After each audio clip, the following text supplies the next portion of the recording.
Bridget Scanlon. And I'm Morgan Spencer. Today is Wednesday, November 14th, and Elvis Presley did just fine starring in his first new movie, Love Me Tender.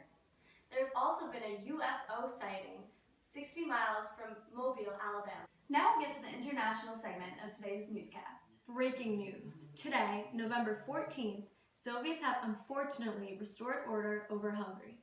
The Hungarian Rebellion has been going on for weeks.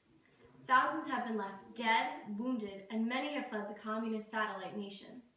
Imre Nagy, the once Soviet Hungarian leader turned anti-communist rebel, has been captured and is going to trial, possibly to be executed. Poland had recently been granted rights this year which had been gained by street protests and displays of rebellion. Hungary took this same approach. On October 23rd, students and workers took the streets of Budapest and issued 16 points, which included personal freedom, more food, the removal of street police, and the removal of Russian control. The following photographs are images from the rebellion. They include a decapitated head of a statue of Stalin, emphasizing their yearn for freedom.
In 1945, the Soviets have been under control of Moscow.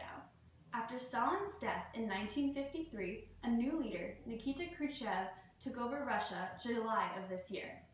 He made new promises and called for a peaceful coexistence between capitalists and communists. He even denounced Stalin's practices.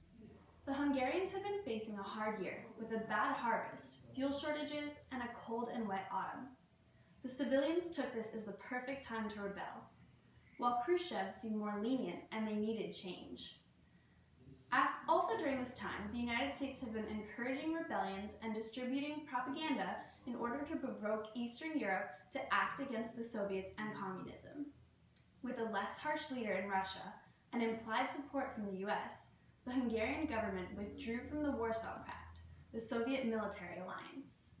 However, the Hungarians were only given a mere increase to immigration quota from the US, nothing else. The Soviets quickly and effectively put out the civilian rebellion in Hungary using mass force, like the tanks and troopers seen in the photographs.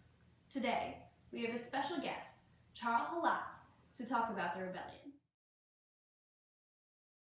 Could you tell us a little bit about your experience there? Yeah, well, I'm from Budapest in Hungary. And we were protesting over there for a few days now, and the Russians started coming in with their tanks, and it was insane. People were getting beaten to death. Anyway, we took the head off the statue of the leader at the time, and we got captured by the Russian army. We were tortured for 3 days, and for some reason they just let us go. We went to Austria, and I think the worst part was never going to see my family. It was really bad, and they ruined everything for Russia, a way of life. And anyway, so I'm a proud Hungarian driving instructor, and it shows how just anybody can have their way of life ruined just by the smallest details, and I think that's what's important here. Thank you so much for that explanation. Unfortunately, our country was unable to intervene in Hungary because our national interests were unaligned with deploying troops. Charles was one story of many.